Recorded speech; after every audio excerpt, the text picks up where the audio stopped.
সম্মানিত চাকরি প্রত্যাশী ভাই বোনেরা, আমার আশা করি ভালো আছেন। তো আপনাদের মাঝে আবারও একটি নিয়োগ বিজ্ঞপ্তি নিয়ে হাজির হলাম।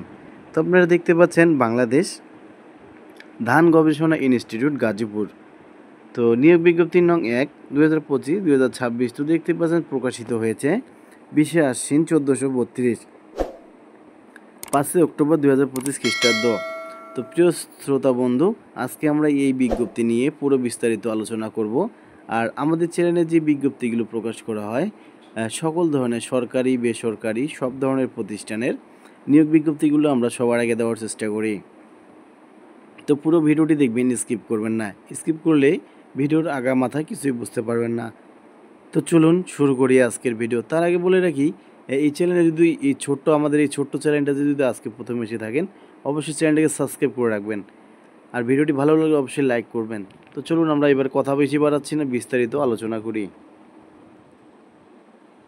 তো দেখতে পাচ্ছেন বাংলাদেশ ধান গবেষণা ইনস্টিটিউট এর রাজস্ব বাজেটভুক্ত নিম্নবর্ণিত শূন্যপদে অস্থায়ী ভিত্তিতে নিয়োগের নিমিত্তে বাংলাদেশের প্রকৃত নাগরিকদের নিকট হইতে অনলাইনে veritradok.com ভিডিও ওয়েবসাইটে নির্ধারিত সময়ের মধ্যে আবেদনের আহ্বান করা যাইতেছে।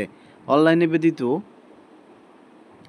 ব্যতীত অন্য কোনো মাধ্যমে পরিত আবেদন গ্রহণ করা হইবে না। তো দেখতে পাচ্ছেন পদের নাম, বেতন স্কেল, গ্রেড, পদের সংখ্যা, নিয়োগগত যোগ্যতা সব কিছুই আপনাদের মাঝে তুলে ধরার চেষ্টা করব। পুরো ভিডিওটি অবশ্যই দেখবেন। তো এখানে দেখতে পাচ্ছেন ১ নম্বরে এডিটরে পদের নাম হচ্ছে এডিটর। তো এখানে দেখতে পাচ্ছেন এডিটর ৩৫,০০০ টাকা থেকে ৬৭,০১০ টাকা। গ্রেড হচ্ছে ৬, পদের সংখ্যা ১টি। যোগ্যতা: কোনো স্বীকৃত বিশ্ববিদ্যালয় হইতে কৃষি বিজ্ঞানের স্নাতকোত্তর ডিগ্রি অথবা সাংবাদিকতা ও গণযোগাযোগ বিষয়ে ২য় শ্রেণীর স্নাতক সম্মানসহ ২য় শ্রেণীর স্নাতকোত্তর বা সমমানের ডিগ্রি সহ কৃষি গবেষণা সংক্রান্ত প্রতিবেদন প্রণয়ন, সম্পাদনা ও মুদ্রণ ব্যবস্থাপনায় অন্যান্য ৭ বছরের বাস্তব অভিজ্ঞতা থাকিতে হইবে।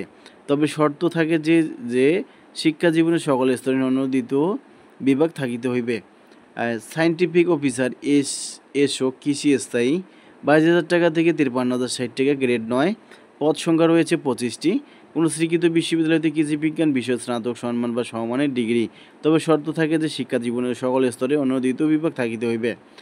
সায়েন্টিফিক অফিসার এসও কৃষি অস্থায়ী ২২,০০০ টাকা থেকে ৫৩,০৬০ টাকা। গ্রেড ৯, এখানে পদ সংখ্যা রয়েছে ৪টি। কোনো স্বীকৃত বিশ্ববিদ্যালয় হইতে কৃষি বিজ্ঞান বিষয়ে স্নাতক সম্মান বা সমমানের ডিগ্রি, তবে শর্ত থাকে যে শিক্ষা জীবনের সকল স্তরের অনুমোদিত বিভাগ থাকিতে হইবে। তারপরে দেখতে পাচ্ছেন সায়েন্টিফিক অফিসার এসও কৃষি পরিসংখ্যান ২২,০০০ থেকে ৫৩,০৬০ টাকা। তারপর দেখতে পাচ্ছেন এগ্রিকালচার ইঞ্জিনিয়ারিং, বেতন হচ্ছে ২২,০০০ টাকা থেকে ৫৩,০৬০। গ্রেড হচ্ছে ৯, পদ সংখ্যা এখানে রয়েছে ১টি। কোনো স্বীকৃত বিশ্ববিদ্যালয় হইতে কৃষি প্রকৌশল বিষয়ে অন্যান্য ২য় শ্রেণীর স্নাতক ডিগ্রি। তো এবারে আলোচনা করব নিয়োগের শর্তাবলী। তো আবেদনকারীর বয়স ৩০/১০/২০২৫ তারিখ। ১ নং ক্রমিকে বর্ণিত পদের ক্ষেত্রে সর্বোচ্চ ৩৭ বছর এবং ক্রমিক নং ২ থেকে ৫ নং ক্রমিকে বর্ণিত পদের ক্ষেত্রে ১৮ থেকে ৩২ বছর হইতে হইবে। বয়স প্রমাণের ক্ষেত্রে অ্যাফিডেভিট গ্রহণযোগ্য নয়। তো আবেদনকারীর নাম, পিতার নাম, মাতার নাম, জন্ম তারিখ, নির্জালা সহ অন্যান্য সকল তথ্য সংশ্লিষ্ট সনদে যেভাবে লিখিত রহিয়াছে অনলাইনে আবেদন ফর্মে এবং পরবর্তী হুবহু সেইভাবে লিখিতে হইবে। সরকারি, আধা সরকারি, স্বায়ত্তশাসিত প্রতিষ্ঠানের চাকরিরত প্রার্থীদের যথাযথ কর্তৃপক্ষের অনুমতি গ্রহণপূর্বক নির্দিষ্ট সময়সীমার মধ্যে আবেদন করিতে হইবে এবং মৌখিক পরীক্ষার সময় অবশ্যই উক্ত অনুমতিপত্র প্রদর্শন করিতে হবে। লিখিত ও মৌখিক পরীক্ষার অংশগ্রহণের জন্য কোনো টিডিএ প্রদান করা হবে না। মৌখিক পরীক্ষার সময় সকল সনদপত্রের মূল কপি প্রদর্শন করিতে হইবে এবং পূরণকৃত অ্যাপ্লিকেশন ফর্ম সহ সত্যায়িত ১ সেট ফটোকপি দাখিল করিতে হইবে। এছাড়া জাতীয় পরিচয়পত্রের ফটোকপি, মুক্তিযোদ্ধা, শহীদ মুক্তিযোদ্ধা, বীরাঙ্গনা সন্তানদের ক্ষেত্রে প্রমাণক হিসেবে সরকার সর্বশেষ নির্দেশনা মোতাবেক উপযুক্ত কৃতক প্রদত্ত সনদপত্র, ক্ষুদ্র নগোষ্ঠী কোটায় আবেদনকারীদের ক্ষেত্রে উপযুক্ত কৃতক প্রদত্ত সনদপত্র এবং শারীরিক প্রতিবন্ধী তৃতীয় লিঙ্গের কোটায় আবেদনকারীর ক্ষেত্রে উপযুক্ত কৃতক প্রদত্ত সনদপত্রের সত্যায়িত ফটোকপি দাখিল করিতে হইবে। কর্তৃপক্ষ বিজ্ঞপ্তিতে উল্লিখিত পদের সংখ্যা হ্রাস বৃদ্ধি এবং বিজ্ঞপ্তি বাতিল করিবার অধিকার সংরক্ষণ করেন। নিয়োগ সংক্রান্ত বিষয়ে নিয়োগকারী কর্তৃপক্ষের সিদ্ধান্তই চূড়ান্ত বলিয়া গণ্য হইবে। তো আবেদনকারীগণের মোবাইল ফোনে টেলিটক বাংলাদেশ লিমিটেড হইতে SMS এর মাধ্যমে যথাযথ সময়ে প্রয়োজনীয় নির্দেশনা প্রদান করা হইবে। অনলাইনে আবেদনপত্র পূরণ সংক্রান্ত নিয়মাবলী ও শর্তাবলী পরীক্ষার অংশগ্রহণের ইচ্ছুক ব্যক্তি veryteletalk.com ভিডিও ওয়েবসাইটে আবেদনপত্র পূরণ করতে পারিবেন। আবেদনের সময়সীমা নিম্নরূপ। তো অনলাইনে আবেদন পূরণ পরীক্ষার ফি জমাদানের শুরুর তারিখ দেখতে পাচ্ছেন 7/10/2025 খ্রিস্টাব্দ সকাল 10টা। অনলাইনে আবেদনপত্র জমাদানের শেষ তারিখ 30/10/2025 খ্রিস্টাব্দ বিকাল 5টা পর্যন্ত। তো উক্ত সময়সীমার মধ্যে ইউজার আইডি প্রাপ্ত প্রার্থীগণ অনলাইনে আবেদনপত্র সাবমিটের সময় থেকে পরবর্তী 72 ঘন্টার মধ্যে SMS এর মাধ্যমে পরীক্ষার ফি জমা দিতে পারিবেন। অনলাইনে আবেদনপত্র প্রার্থী তার রঙিন ছবি দৈর্ঘ্য 300 × প্রস্থ 300 পিক্সেলে, স্বাক্ষর দৈর্ঘ্য 300 × প্রস্থ 80 পিক্সেলে স্ক্যান করে নির্ধারিত স্থানে আপলোড করিবেন। অনলাইনে আবেদনপত্রে পূরণকৃত তথ্যই যেহেতু পরবর্তী সকল কার্যক্রমে ব্যবহৃত হইবে, অনলাইনে আবেদনপত্র সাবমিট করিবার পূর্বেই পূরণকৃত সকল তথ্যের সঠিকতা সম্পর্কে প্রার্থী শতভাগ নিশ্চিন্ত হইবেন। তো প্রার্থী অনলাইনে পূরণকৃত আবেদনপত্রের একটি রঙিন প্রিন্ট কপি পরীক্ষা সংক্রান্ত যে কোনো প্রয়োজনে সহায়ক হিসেবে সংরক্ষণ করিবেন। SMS পূরণের নিয়মাবলী ও পরীক্ষার ফি প্রদান। অনলাইনে আবেদনপত্র অ্যাপ্লিকেশন ফর্ম যথাযথভাবে পূরণ করিয়া নির্দেশনা মতো ছবি এবং স্বাক্ষর আপলোড করিয়া আবেদনপত্র সাবমিট করা সম্পূর্ণ হইলে কম্পিউটারের ছবি সহ অ্যাপ্লিকেশন প্রিভিউ দেখা যাইবে। নির্ভুলভাবে আবেদনপত্র সাবমিট করা সম্পূর্ণ প্রার্থী একটি ইউজার আইডি ছবি এবং স্বাক্ষরযুক্ত একটি অ্যাপ্লিকেশন কপি পাইবেন। উক্ত অ্যাপ্লিকেশন কপি প্রার্থী ডাউনলোড পূর্বক রঙিন প্রিন্ট করিয়া সংরক্ষণ করিবেন। অ্যাপ্লিকেশন কপিতে একটি ইউজার আইডি নম্বর দেওয়া থাকিবে এবং ইউজার আইডি নম্বর ব্যবহার করিয়া প্রার্থী নিম্নোক্ত পদ্ধতিতে যে কোনো টেলিটক প্রিপেড মোবাইল নম্বরের মাধ্যমে 2টি SMS করিয়া পরীক্ষার ফি বাবদ 6ষ্ঠ ও নবম গ্রেডের পদের জন্য 200 টাকা, টেলিটকের সার্ভিস চার্জ বাবদ 23 টাকা অফারেরযোগ্য মোট 223 টাকা এবং ক্ষুদ্র নগোষ্ঠী শারীরিক প্রতিবন্ধী তৃতীয় লিঙ্গের অনগ্রসর প্রার্থীদের ক্ষেত্রে সকল পদের জন্য 50 টাকা, টেলিটকের সার্ভিস চার্জ বাবদ 6 টাকা, মোট 56 টাকা অফারেরযোগ্য অনধিক 72 ঘন্টার মধ্যেই জমা দিবেন। এখানে বিশেষভাবে উল্লেখ যে অনলাইনে আবেদনপত্র সকল অংশ পূরণ করিয়া সাবমিট করা হলে পরীক্ষার ফি জমা না দেওয়া পর্যন্ত অনলাইনে আবেদনপত্র কোনোভাবেই কোনো অবস্থাতেই গৃহীত হইবে না। তো SMS এর নিয়মাবলী এখানে সুন্দরভাবে বাংলায় বুঝিয়ে দেওয়া আছে। আশা করি যে ভাইরা চাকরি খুঁজতেছেন এটা সুন্দরভাবে আপনারা করতে পারবেন। তো এই বিষয়গুলো দেখে আপনারা সুন্দরভাবে SMS করে নেবেন।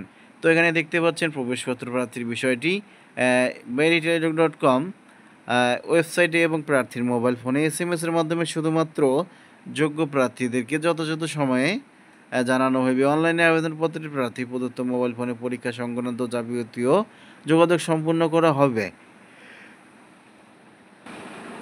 সম্পূর্ণ করা হইবে বিধায় উক্ত নম্বরটি সার্বক্ষণিক সচল রাখা, SMS পড়া এবং প্রাপ্ত নির্দেশনা তাৎক্ষণিকভাবে অনুসরণ করা বাঞ্ছনীয়। SMS এর পরিধি ইউজার আইডি পাসওয়ার্ড ব্যবহার করিয়া পরবর্তীতে রোল নম্বর, পদের নাম, ছবি, পরীক্ষার তারিখ, সময় ও স্থানের কেন্দ্রের নাম ইত্যাদি তথ্য সংবলিত প্রবেশপত্র ডাউনলোড পূর্বক রঙিন প্রিন্ট করিয়া নেবেন। প্রার্থী প্রবেশপত্রটি লিখিত পরীক্ষায় অংশগ্রহণের সময় এবং উত্তীর্ণ হইলে মৌখিক পরীক্ষার সময় অবশ্যই প্রদর্শন করিবেন। শুধুমাত্র টেলিটক প্রিপেড মোবাইল ফোন থেকে প্রার্থীগণ নিম্নবর্ণিত SMS পদ্ধতি অনুসরণ করিয়া নিজ নিজ ইউজার আইডি পাসওয়ার্ড পুনরুদ্ধার করিতে পারবেন। তো এখানে সম্পূর্ণ বিষয়টা বলা আছে, আপনারা চাইলে করে নিতে পারেন। তো অনলাইনে আবেদন করিতে কোনো সমস্যা হলে 121-এ কল করে QR কোডকে স্ক্যান করে অথবা ফেসবুক পেজ অথবা আপনার ইমেলের মাধ্যমেও মেসেজ করে আপনার application ID, user ID, contact number অবশ্যই উল্লেখ করতে হইবে।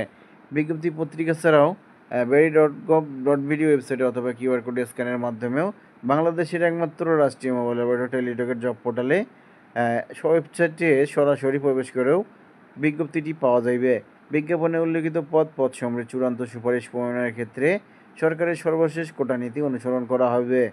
ডিগ্রেশন প্রার্থীকে অবশ্যই অনলাইনে আবেদনপত্রের ডিগ্রেশনের অংশে এই মর্মে ঘোষণা দিতে হইবে যে প্রার্থীকৃত আবেদনপত্রে প্রদত্ত সকল তথ্য সঠিক এবং সত্য, প্রদত্ত তথ্য অসত্য বা মিথ্যা প্রমাণিত হলে অথবা কোনো অযোগ্যতা ধরা পড়লে বা কোনো প্রতারণা দুর্নীতির আশ্রয় গ্রহণ করিলে কিংবা পরীক্ষার নকল বা অসাধু উপায় অবলম্বন করিলে পরীক্ষার পূর্বে বা পরে এমনকি নিয়োগের পরে যে কোনো পর্যায়ে প্রার্থিতা বাতিল করা হইবে এবং সংশ্লিষ্ট প্রার্থীর বিরুদ্ধে আইনানুগ ব্যবস্থা গ্রহণ করা হইবে। অনলাইনে আবেদনপত্রের নিয়োগ পরীক্ষা সংক্রান্ত যে কোনো বিষয়ে নিয়োগকারী কর্তৃপক্ষের সিদ্ধান্তই চূড়ান্ত বলিয়া গণ্য হইবে। তো প্রিয় চাকরি প্রত্যাশী ভাই বোনেরা, হাতে যথেষ্ট সময় আছে, হাতে যথেষ্ট সময় নিয়ে অনলাইনে আবেদনপত্র পূরণ করিবেন। ফি জমাদান করিতে পরামর্শ দেওয়া যাইতেছে। তো প্রিয় চাকরি প্রত্যাশী ভাই বোনেরা, আজকের মতো এখানে শেষ করব। আবারও দেখা হবে নতুন কোনো বিজ্ঞপ্তি নিয়ে। তো যে ভাই বোনেরা আবেদন করতে চাচ্ছেন, এই ভিডিওটি দেখে আপনারা সুন্দরভাবে অফিসিয়াল ওয়েবসাইটে গিয়ে আবেদন করতে পারেন। আর সবার উদ্দেশ্যে বলতেছি, আমাদের এই ছোট্ট চ্যানেলে যদি আজকে প্রথম এসে থাকেন, নতুন এসে থাকেন, অবশ্যই চ্যানেলটাকে সাবস্ক্রাইব করে রাখবেন। সাবস্ক্রাইব করে রাখলে পরবর্তী যে ভিডিওগুলো আমরা আপলোড করব, সেই ভিডিওগুলো সবার আগে আপনার নোটিফিকেশনে শো করবে। আর ভিডিওটি ভালো লেগে থাকলে অবশ্যই লাইক করবেন। ভালো থাকবেন, সুস্থ থাকবেন। আবারও দেখা হবে নতুন কোনো বিজ্ঞপ্তি নিয়ে।